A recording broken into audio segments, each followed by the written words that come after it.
উপর থেকে যেটা ছোট গর্ত মনে হচ্ছিল, নিচে নামার পর বুঝছি এটা আসলে কতটা বিশাল।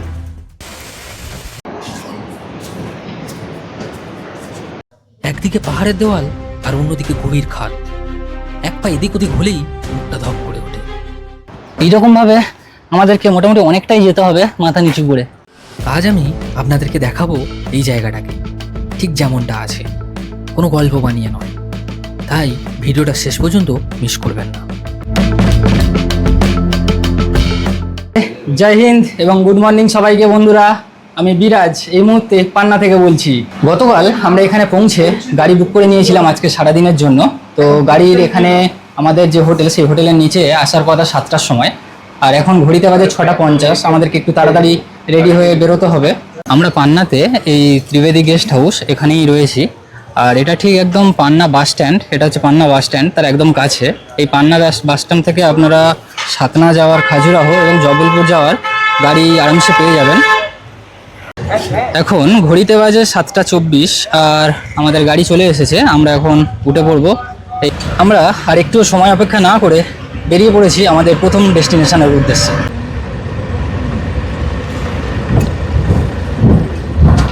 আজকে আমাদের প্রথম গন্তব্য বৃহস্পতিকুণ্ড, যার দূরত্ব পান্না বাস স্ট্যান্ড থেকে 37 কিলোমিটার।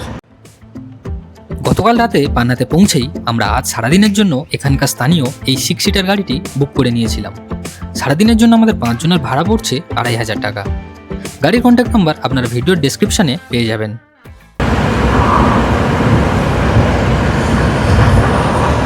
আসল বস কারা দেখো, এই হচ্ছে আসল বস। গোটা রোড জুড়েই এর যাতায়াত, এত হর্ন দেওয়া হচ্ছে তাও এদের কোনো কানেই যাচ্ছে না।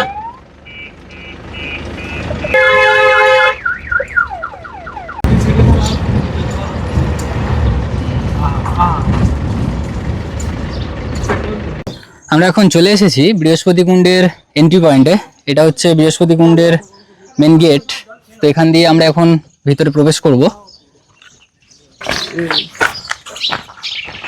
বৃহস্পতিকুণ্ডে যাওয়ার জন্য আমাদেরকে এখান থেকে টিকিট করে নিতে হচ্ছে। আমরা 5 জন আছি, প্রতি জন পিছু এখানে 10 টাকা করে টিকিট পড়বে। এখন প্রথমে আমি আপনাদের ঘুরে দেখাবো বৃহস্পতিকুণ্ডের ওপরের পোর্শনটা। আমরা এখন বৃহস্পতিকুণ্ড জলপ্রপাত থেকে একটু দূরেই আছি, কিন্তু আমি এখান থেকে আপনাদের এক ঝলক দেখাই দূর থেকে জায়গাটাকে ঠিক কেমন দেখতে লাগে।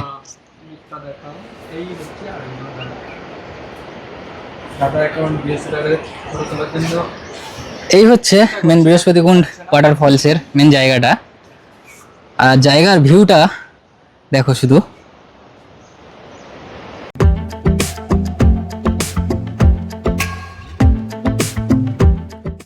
আমি আছি বৃহস্পতিকুণ্ডের একদম ওপরের পোর্শনটায়, যেখান থেকে জলের স্রোতটা নিচে পড়ছে। তো এই জায়গাটা আমার মনে হয় চোখে যদি না দেখি, নিজের চোখে কখনো বিশ্বাস করা যাবে না যে এতটা সুন্দর লাগে জায়গাটা। এই ঝর্ণার জল আলাদা কোনো উৎসের নয়, বাঘের নদীরই প্রবাহ উঁচু পাথুরে অংশ থেকে নিচে নেমে এই বৃহস্পতিকুণ্ড তৈরি করেছে।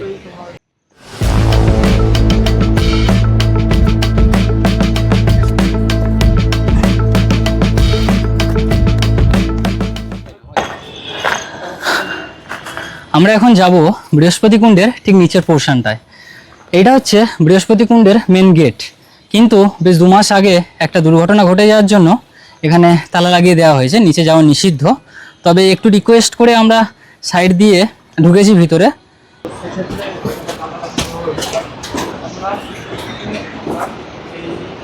এখানে নামার সিঁড়িটা যথেষ্ট খাড়াই রয়েছে, তো ভালো মতন আমাদেরকে নিচে খেয়াল করেই নামতে হচ্ছে।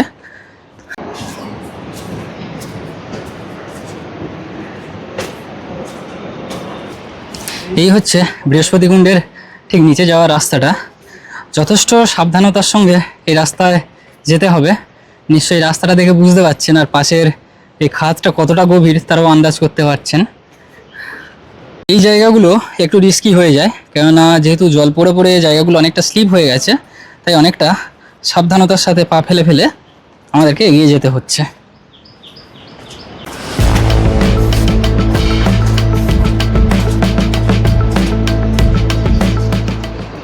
এই জায়গা থেকে যদি কেউ পড়ে যায় তাহলে আর তার কোনো চিহ্ন থাকার বালাই নেই। বৃহস্পতিকুণ্ডে যাওয়ার কিন্তু এই একটাই রাস্তা আছে, এবং রাস্তাটা দেখে বুঝতে পারছেন আমরা সোজাভাবে যেতেও পারবো না, আমাদেরকে একটু নিচু হয়ে মাথা নিচু করে এই সমস্ত জায়গার মধ্যে থেকে পার হতে হবে। এইরকমভাবে আমাদেরকে মোটামুটি অনেকটাই যেতে হবে মাথা নিচু করে।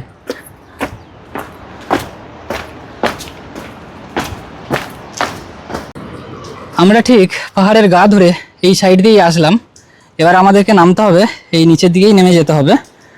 চলো।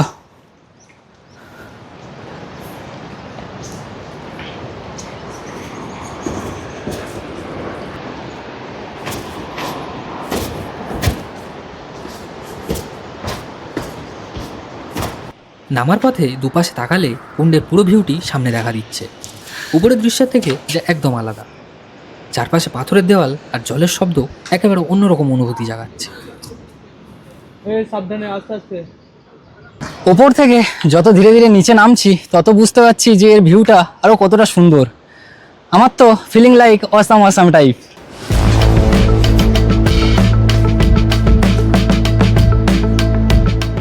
আমরা এই মুহূর্তে নদীবক্ষে নেমে গেছি, কিন্তু জলপ্রপাত থেকে বেশ কিছুটা দূরে আছি।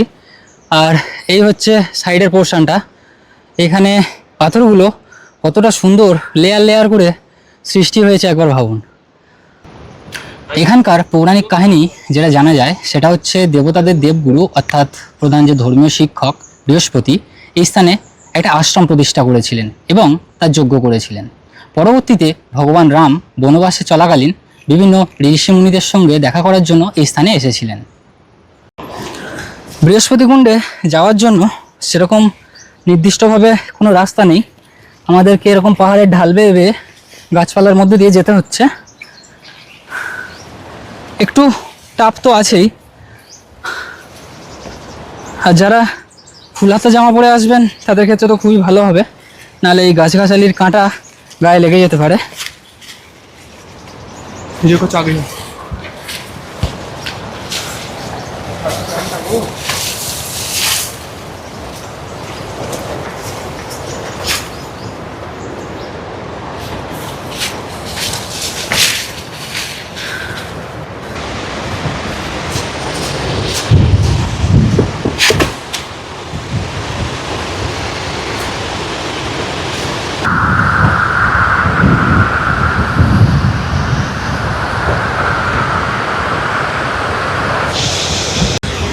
আমি এখন চলে এসেছি বৃহস্পতিকুণ্ডের একদম নিচের পোর্শনে। তো জল এখন প্রচুর পরিমাণে রয়েছে, যেহেতু বেশ কয়েকদিন বৃষ্টি হয়েছে এখানে, আর তার সঙ্গে প্রচণ্ড ঝোড়ো হাওয়া বইছে, যার জন্য জলের কণাগুলো দেখতেই পাচ্ছেন উড়ে উড়ে আসছে আমাদের দিকে।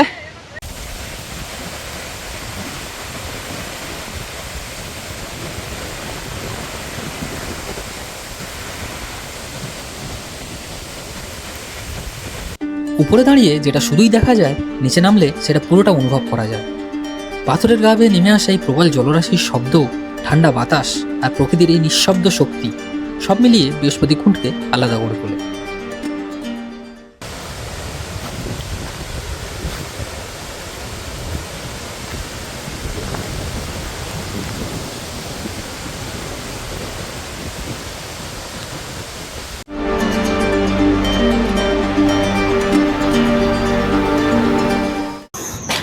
বৃহস্পতিকুণ্ড মধ্যপ্রদেশের পান্না জেলার পাহাড়ি গ্রাম খেরাতে অবস্থিত। এটা বুন্দেলখণ্ডের একটা অংশ ছিল। আর এখন আমরা বৃহস্পতিকুণ্ড থেকে বেরিয়ে যাচ্ছি।